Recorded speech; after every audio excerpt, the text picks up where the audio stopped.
You ask Tiger to solve. This deals with linear equations with one unknown. The final result is x equals 1/6. Let's solve it step by step. Simplify the expression.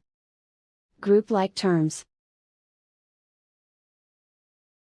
Simplify the arithmetic. Group all constants on the right side of the equation. Add 1 to both sides. Simplify the arithmetic.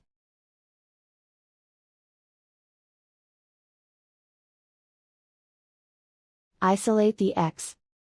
Divide both sides by 6. Simplify the fraction.